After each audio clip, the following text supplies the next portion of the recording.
বন্ধুরা, হারবারে মাছ এসছে, শীতের ফিশিং মাছ নিয়ে এসছে অনেক, দেখাবো আপনাদের। চলুন।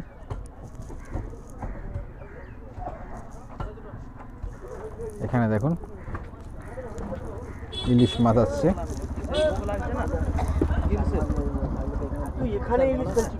এটা কি নরম হয়ে গেছে একদম? হ্যাঁ, 10 দিন 12 দিন এত দিনে এখানে আছে সিলভার পমফ্রেট, গুড়চালি, ইলিশ,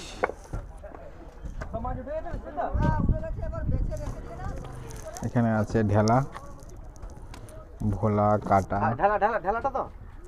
সব বাছাবাছি চলছে মাছের। এখানে বরফ রেখেছে,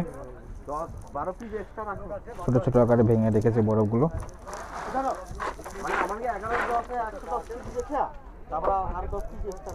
এখানে দেখুন লাল ভোলা, মধু ভোলা বলে, মধু ভোলা দেখুন এখানে, বা টিকিয়া ভোলা। এখানে আছে ঢেলা, ঢেলা মাছটাই বেশি পেয়েছে। দেখুন এখানে ঢেলা মাছ।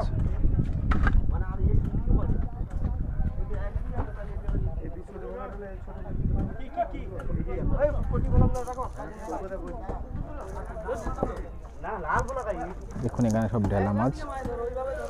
ঢেলাগুলো সব অনেক বড় বড় সাইজের ঢেলা আছে অবশ্য। এই মাছগুলোর মধ্যে সব থেকে দামি মাছ যেটাকে বলে সেটা হচ্ছে আপনার ইলিশ আছে আর পমফ্রেট আছে।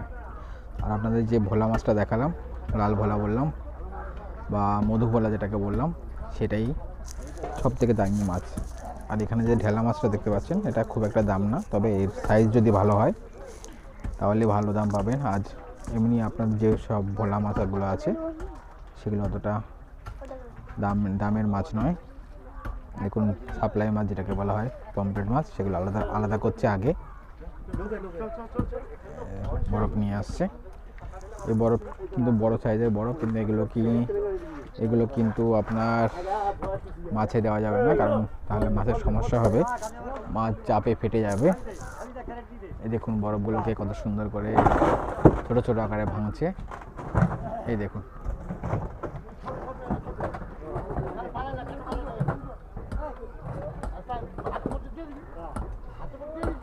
বরফগুলোকে খুব সুন্দর করে ভেঙে তবেই এগুলোকে মাছে দেওয়ার কাজে লাগে, না হলে মাছ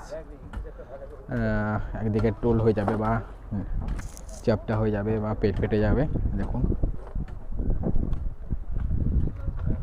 ঢেলা মাছ এখন বেশি আসছে, তাই না?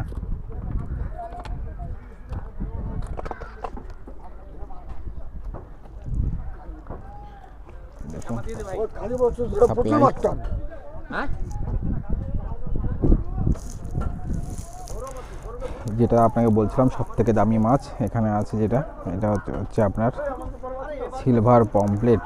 দেখুন এখানে অনেক রকম সাইজের মাছ আছে। এই মাছগুলো পুরো সাইজ অনুযায়ী বিক্রি দাম হয়, যেটা একটু বড় সাইজ তার দাম বেশি, ছোট সাইজ তার থেকে একটু কম দাম।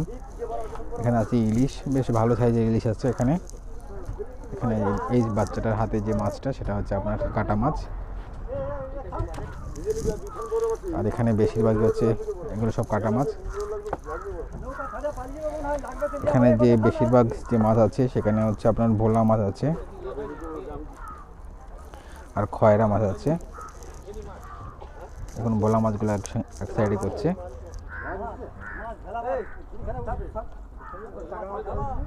টাটা বন্ধু, ভালো থাকবেন, চ্যানেলটি সাবস্ক্রাইব করবেন আর আপনাদের মতামত জানাবেন।